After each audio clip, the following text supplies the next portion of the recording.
Name, image, and likeness policies are in full swing here on High Point University's campus. I spoke to Drew Sanchez, Ashley Jones, and Sarah Dyson to learn more about how they're navigating these uncharted territories. High Point University says they're committed to making NIL successful on campus.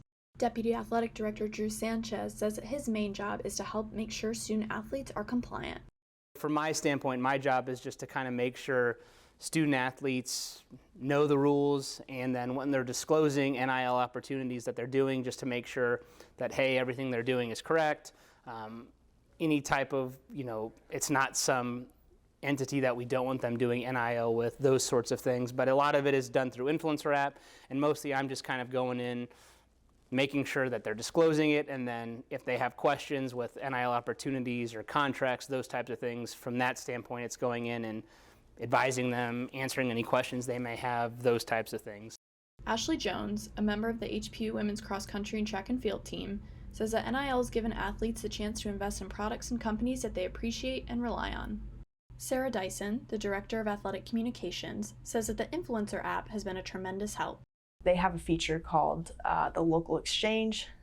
So ours is called the High Point Exchange. And so with that, basically student athletes can go and they can find businesses that have signed up for our local exchange for High Point specifically, and they can start making NIL deals through the app. So it's been a huge help.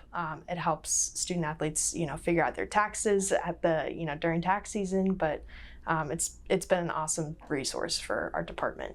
For Q Sports, I'm Megan Hovey.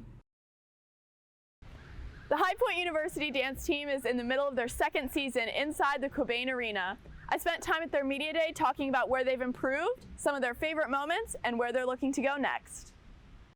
The High Point dance team is back in action for their second season performing inside the Cobain Arena. Coming back from last season, sophomore Bailey Burdine has noticed a shift in the team's skill set. I'd say our dancing abilities and technique has improved a lot from last year. Last year was strictly palm dance, which is just a lot of shapes that you're hitting, which is still very neat, but this is more in-depth dance, more detailed and harder, and it's really fun. While Burdine loves to perform, she shares that some of her favorite moments and memories have been made off the court.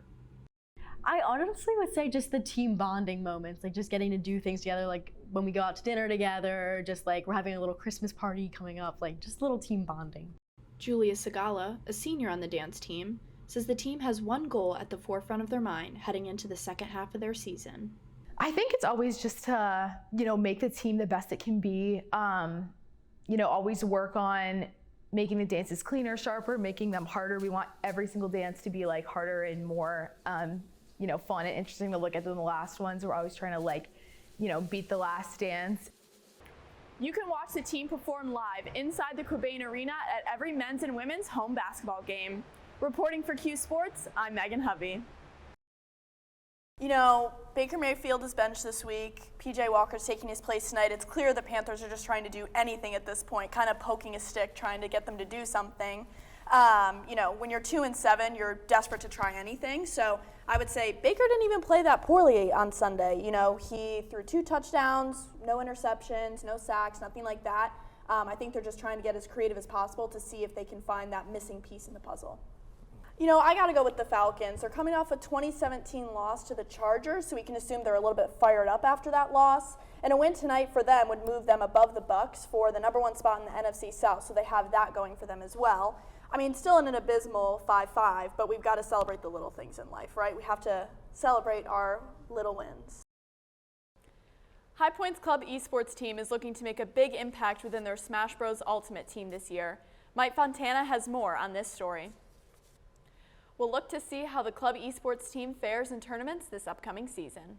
That's all the time we have for tonight. I'm Mike Guerriere. And I'm Megan Hovey, but don't go anywhere because Cue It Up is next.